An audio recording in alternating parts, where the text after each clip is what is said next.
Hasda tribe के जो घर होते हैं वो पक्षियों के घोंसलों की तरह होते हैं। जिस प्रकार पक्षी अपनी घोंसला बनाते हैं, घोंसले की तरह इनके घर होते हैं और वो स्थायी नहीं होते हैं, इनका कोई परमानेंट घर नहीं होता है, बल्कि इन जो घरों का निर्माण जो झाड़ियों से,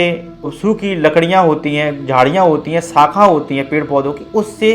ये जो अपने घरों का निर्माण करते हैं और उन्हीं घरों में ये जनजाति निवास करती है। फिर जो है कुछ समय के बाद ये जनजाति अपने घरों को अपने पक्षियों के घोंसलों की तरह जो उनके घर होते हैं उनको चेंज करते हैं। मैं हसदा ट्राइब के बारे में और समझें तो हसदा जनजाति दुनिया की सबसे अंतिम शिकारी जनजाति जो आज भी पूरी तरह शिकार पर आधारित है, पूरी तरह मांस पर निर्भर है। आज आधुनिक समाज को देखिए, यूरोप के समाज को देखिए, भारतीय समाज को देखिए, चीनी समाज को देखिए, तो कहीं ना कहीं आज हमारे जीवन में काफी परिवर्तन आया है। हम लोगों ने अपने फूड पैटर्न में चेंज किया, अपनी वेशभूषा में चेंज किया, अपनी भाषा में चेंज किया। हमने हजारों भाषाओं का निर्माण किया, हजारों बोलियों का निर्माण किया गया, हजारों खान पान का परिवर्तन किया। हमारे पास डोसा है, हमारे पास पिज्जा है, बर्गर है, हमारे पास इडली है, हमारे पास रोटियां हैं, चावल हैं, लेकिन ये जनजाति आज भी मांस पर डिपेंड। हम जब एक समय आदि मानव थे, हम जब आदि मानव को पढ़ते हैं, जो मांस खाता था, कच्चा मांस खाता था, बाद में आग का आविष्कार होने के बाद, फायर का आविष्कार होने के बाद मांस को पकाकर खाने लगा। लेकिन ये जनजाति आज भी कच्चा मांस खाती है, लेकिन कुछ पिछले सालों से ये जनजाति अब कच्चा मांस ना खाते हुए बल्कि मांस को पकाकर खाती है, फायर कैंप लगाती है, फिर वहां पर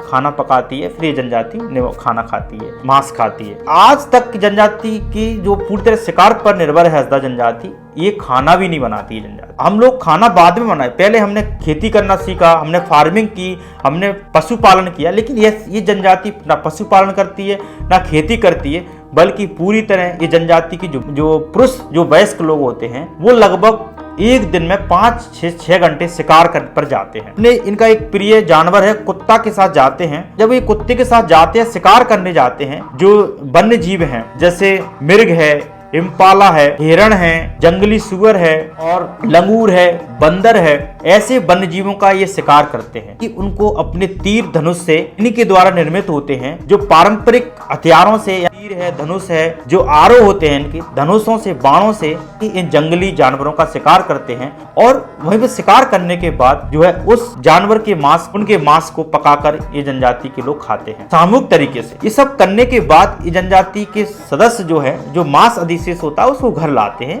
क्योंकि इस जनजाति के जो पुरुष लोग होते हैं वही शिकार पर जाते हैं, बच्चों को भी साथ ले जाते हैं। लेकिन हसदा जनजाति की जो महिलाएं होती हैं, हसदा जो ट्राइब है उसकी जो वुमेन होती हैं, फीमेल होती हैं, वो शिकार करने के लिए नहीं जाती, बल्कि वो घरों में ही, जो घोंसले नुमा जो घर होते हैं, जो उन्हीं में निवास करती हैं, उन्हीं में रहती हैं। तो महिलाएं जो होती हैं वो जंगल की ओर जाती हैं, दिन में जंगल में जो फल हैं, कंद मूल और वो से फल हैं उनको संग्रह करती हैं, फिर जो है उनको खाते हैं, उनका सेवन करते हैं। ये जनजाति सामूहिक तरीके से निवास करती है। कि वयस्क लोग जब वापस शिकार कर आते हैं घर पर, शाम के समय, रात्रि के समय, नाइट में ये जनजाति के लोग फायर कैंप का आयोजन करते हैं, फायर कैंप लगाते हैं और आग जलाकर उसके चारों तरफ ये जनजाति के मेल फीमेल बच्चे सब लोग बैठते हैं, सामूहिक तरीके से मांस पकाते हैं और फिर उसको खाते हैं। इसके बाद रात्रि में हसदा जनजाति के लोग संगीत का आयोजन करते हैं, डांस जो है आयोजन करते हैं, कहानियां सुनाते हैं, अपनी सीटी बजा कर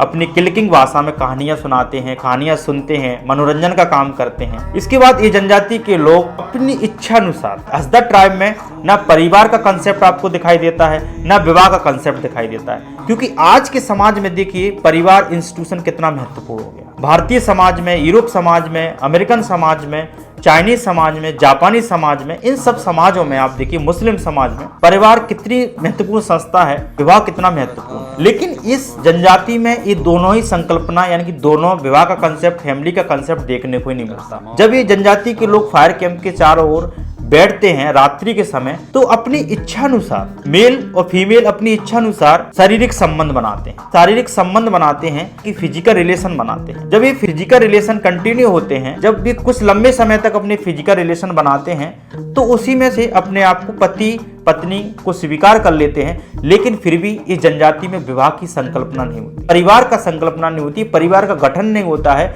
विवाह नहीं होते हैं जनजाति में। बस जो है कुछ समय के लिए पति पत्नी होते हैं। लेकिन ये जनजाति के सदस्य जो इतने फ्री होते हैं